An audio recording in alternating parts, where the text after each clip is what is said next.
Nigeria is 15th in the world in terms of access to credit. Credit, instead of access to credit. Uthman of Afrinvest, sorry. Uthman, UTH. Usman, yeah, that's what I said. Okay, I thought I said Usman. No, Like I said that, like Usman. Danfodio. Okay, Usman. but you're good with all these ones, yeah? Yeah. With critical focus on the Nigerian economy, we see the bigger picture. Business Express on Smooth. Okay, mic's up. Studio is live.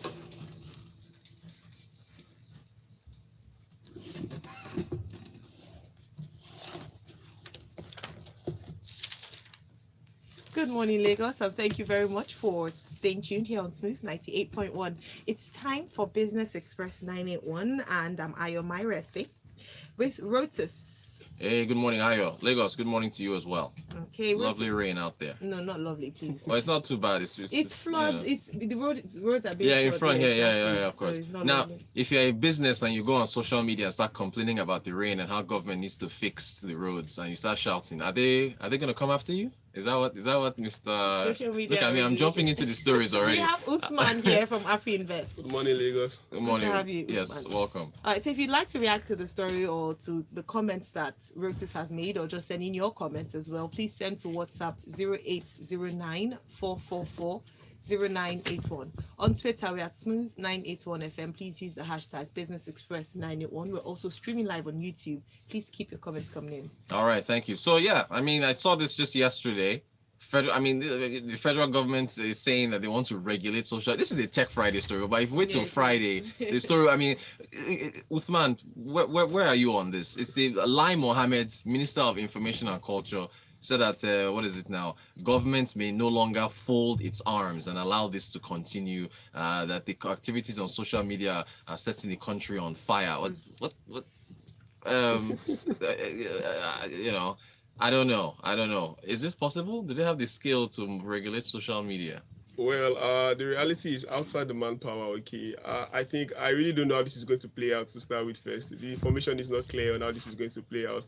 But what we should think of is the fact that the executive arm of the government this year, we have had a couple of court rulings this year, which has been ignored. This has sent signals to the investors. Again, when we say we want to start regulating the social media, it's probably going to give another signal of an effort to trample on fundamental human rights of communication. Okay, freedom of speech rather. So I do not really think it's a fantastic idea. But since we don't have enough information on them yet, or how they are going to go about it, so we are probably watching this space. Well, we're waiting to see. Okay, so you know what? Let's use this now. Let's use comments to get into this. Let's talk breweries, because I said after talking about Zenith's 9-month results that we'll talk about Nigerian breweries. But I want to combine this. So let's look at Nigerian breweries, yeah? But then let's also join that together with the comments of the head of Guinness, Mr. Babatunde Savage. Lovely name. His last name is Savage. The chairman of Guinness, who at their AGM was complaining about the business environment. This is just days after Nigeria's We moved up. 15-step jump up the ease of doing business rankings. Index, Yeah. So anyway, let me back up. So Uthman, let's start with Nigerian breweries. Their 9-month results. Breweries. Weren't you the one that was with us? You were there that day, right? Fantastic. It was Uthman that was with us the day somebody sent in a message on WhatsApp saying, "Hey, Rotus, should I buy Nigerian breweries or Guinness that they were asking for?" To buy international breweries. Oh, thank goodness we didn't say any, we didn't recommend any stocks that day. But yeah, go ahead. So I think the main thing is that excise tax they paid. Yeah, that's the main thing. But the reality again is the fact that the macro economy has not been very fantastic. 2019 has been a very tough year for Nigerians and for Nigerian businesses. Okay, moving on to the brewery sector. If you look at what they did this year we saw about a 5 naira increase in excise duty from 13 naira to 35 naira per liter of beer. Okay, if you look at Nigerian breweries financials, the 9-month financials, you observe that the top line, that's the gross revenue, actually inched up about 2% year on year. But if you net the impact of the excise duties being paid, you'll find out that the net revenue actually tanked about 1% year on year. So if you look at the impact of the excise duty on the revenue line, you find out that it's quite huge. For Nigerian breweries, I think they paid about 45% more of what they paid last year as excise duty this year. It was, I think, 24 billion naira. Yeah. 24 billion. It in just excise tax. in 9 months. That's- That's quite huge. Good gracious. It huge. pushed them into a loss now. The third quarter was a loss. Yeah. They made a loss. They made a loss. That's the ease of doing business in Yeah, Nigeria. right. Anyway, But keep for going. the brewery guys, you shouldn't rule out the fact that competition is very strong in that space, like you said earlier. Right. There are lots of brands emanating, brands are springing up. Price competition is tough in that area. If you look at their financials, one of the interesting things you find out was that they spent more on marketing and distribution. Okay, so if you dig deeper, you find out that most of these expenses also came from advertising. Right. In a space where competition is tight, You have one to of the few advertise. ways you have to put your products to people's faces, Right. spend massively on advertising. Yeah. So that's one of the things that was responsible again. If you also look at their finance expenses, it's increased. They've issued a couple of Commercial papers this year. So yeah. the finance expenses also bloated. Then I think all in all, it just affected their bottom line. They made about 20-something% loss year on year. Yeah. That's if you look at it on a 9-month basis. Right. But if you just isolate the Q3 results, they actually made a loss of about 1 billion. God. 1 billion. I mean, naira. yeah, so I would take it that there's no recommendations on the stocks for breweries from AfroInvest right now. I wouldn't be. It's well. Look, just let me touch on this here. I'm looking at Guinness stock price here. As at January of this year, Guinness was at 71 naira. That's at January 2020. By the 23rd of September, it had cut in half to 35 naira. If somebody had asked me, "Oh, Rotus, do you think I should buy it?" Yeah. And you said yes. Imagine if I said yes. Right now, the stock is at 23 naira. So Guinness has lost about 66% of its stock price here. I think Nigerian Breweries is looking at a similar drop, 40 something. So That's huge. it's rough. It's rough. But thank you for that. All right, let's go back to your comments about the social media. Oh, yeah. Mohammed. Well, Yinka says, well, at this rate, they'll probably start arresting all of us because there's a hashtag about to trend now. Hashtag pothole challenge. Oh my And goodness. state governors are going to be tagged. Did you guys see those potholes in a particular north central state? Lagos potholes, they learn. Look, there's one massive one as you're coming in from Auto Zumba from the toll. It's right in the middle there. It's smashed my car I a thought couple that was times. what the Lekki concession company was meant to address. Yeah, The well, I mean, money look, was I'll given give at it to the them top. though. I mean, Lagos has been, I've seen the changes. They've been fixing little things here and there, but there are still major ones they have to address. So there's a big hole if you come right in front of Oriental Hotel. There's one big one. But Yinka, you are one of the hot comments that they send us. So I follow Yinka on Twitter as well. So Yinka, you should watch out to let them not come and get you. Emeka says you only have such regulations happening in a dictatorship.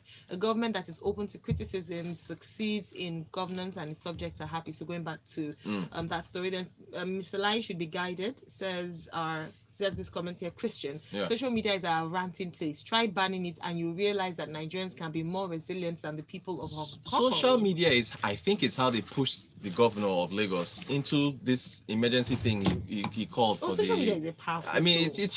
Powerful. It's huge. Victor Motosha says this elder did not see it fit to regulate social media prior to 2015.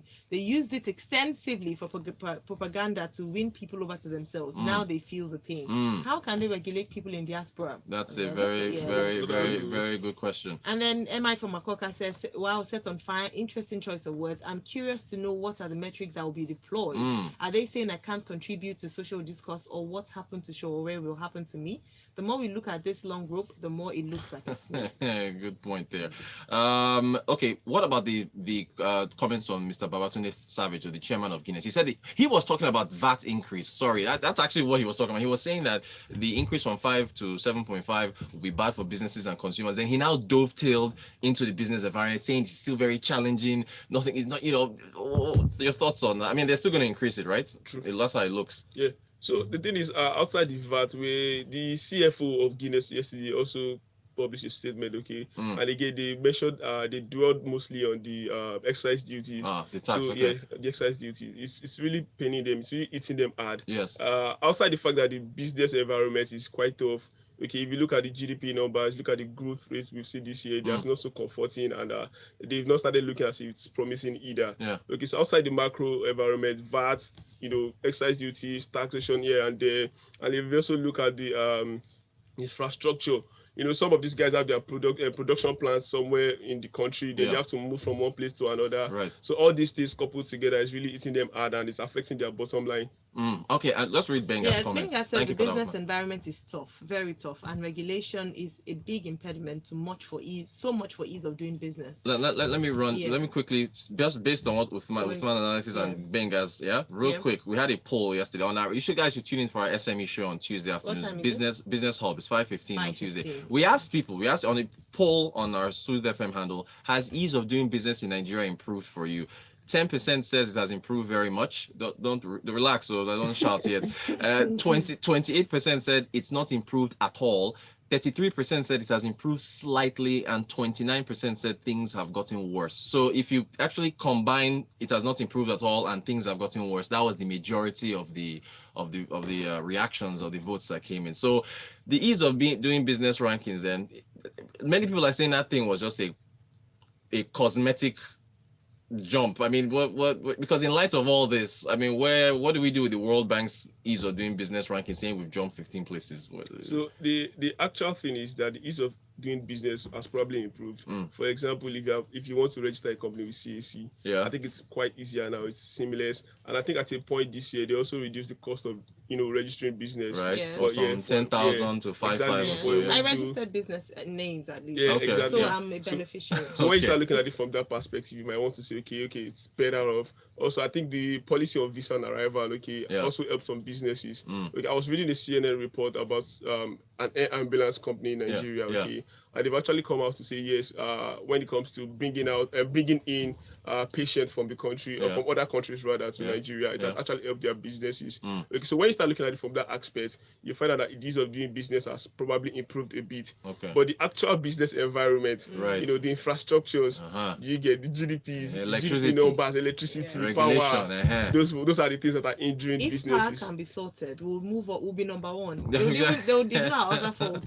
All right. Thanks. We have some comments here. Daniel says the government thinks increasing tax rates and taxation instead of widening the tax bracket. Business will only be willing to make payments when the economy is doing well. Stamp duty has led to people now avoiding usage of POS. So That is very true. Very true. Very true. Very true. Yes. Okay. Prince, you just mentioned that now. I love Prince. He always comes with another aspect, another perspective. He said, I think Rotus has not done justice to ease of doing business analysis. There are criteria for this thing. Break it down. Okay, please. fine. It was Prince. Let me give you one criteria. According to the World Bank, Nigeria is ranked 15th in the world for access to credit, ahead of Germany and Ireland. Prince, does that sound accurate to you? Uthman, no, 15th. Go check the rankings. We are ranked 15th in the world for access to credit. Come on now. What do you think? Come on. Well, Rotus, do you think the recent CBN policy on telling the banks to make it, that LDR ratio? Let me tell you what. Very quickly. Do you think that has an impact? It might have had an impact, but these rankings were done, I think, before that one came out. There's two things. The World Bank used a collateral registry and credit bureaus as their two main points for ranking everything. Remember in 2017 when Vice President Osibanjo pushed the Collateral Registry Act and also the Credit Bureau Act. They basically made those two things a priority just so that they could improve on the rankings. So the rankings essentially became a target. Yes, not necessarily right. One of they had mentioned that the presidential enabling. You can get credit cards in Germany, which are linked to actual credit. You can get credit cards in Ireland. Can you get credit cards in Nigeria? Unless you're a salary owner. In the news today, I saw that millions of Nigerians don't have a credit history. Of course, so I mean, I get the categories, but you can't. Nobody can seriously tell me that it is easier to get access to credit in Nigeria than in Germany or Ireland. I mean, let's be real here. Let's go to reality. Yeah, let's get to the reality. So Prince is adamant. He's sending you a snapshot of an analysis. Maybe you should. I know we should get it. Anyway, look, we can't. We're rounding up. But Prince, I get your points. I get the categories. We as Uthman from Afro Invest has already said, there are definitely improvements here and there, but the cocoa of the matter, as they say, right? That's still where improvements need to be made. Are we out of time? Yes, completely out of time. Okay. Thank you so much. Don't make me the bad person all the time. Asking me on air if we're out of See time. Yinka saying which access to credits, and then Shion is also talking about the metrics as well. Uthman from Afro Invest, thank you so much for coming. We appreciate you. Thank you, Rotus. Don't forget, Rotus is here. Yes. Are you here later on today? Oh, of course. No. Today was personal finance, but Nimi Akinkuba is in today, so we swap Wednesdays. But still, you guys should tune in at 5:15 for personal finance. All Yeah, okay. yeah, But yeah. tomorrow, he'll be back at 6:45. course. So please make Yes, sure you tune indeed. in then. Right now, we go on to the Travel Wings show where you get to win amazing prizes. So stay tuned. Thank you. Were you nabbed by traffic a bit? Or Yeah, I was. okay. I was. Cool, The mainland is flooded. It's flooded, eh? Flooded. Yeah. I didn't even know it rained overnight. Look. Just woke up to swimming. I hope, you know what I hope? I really hope that all the work they've done in fixing these roads here and there isn't undone telling by you. this water. It's possible. Because that would just be I sad. feel like the potholes have increased actually in this it's They really have. bad. They have. And I don't feel agree that you're saying the LCC we're paying a lot of money every single day. I should not see one pothole in hole exactly. at all. I think it's something they should look on. Yeah, they should. We should revolt. I'm telling Yeah. you, they're not ready. It's your reward, sir, because Verve is celebrating its 10th anniversary. Oh, wow. Really? That's right. Verve is celebrating her 10th anniversary and rewarding customers with free 5 liters of fuel. Visit select Owando filling stations nationwide. Buy fuel of 3,000 naira and above. Pay with your Verve card and get extra 5 liters of fuel. Promo takes place every Friday from September 20th to November 8th. If you don't have a Verve card, ask your bank for one right away. Verve, the rewarding way to make payment. Wake up, the smooth way. It's time for this show. Wait, I'm trying to see if I said anything.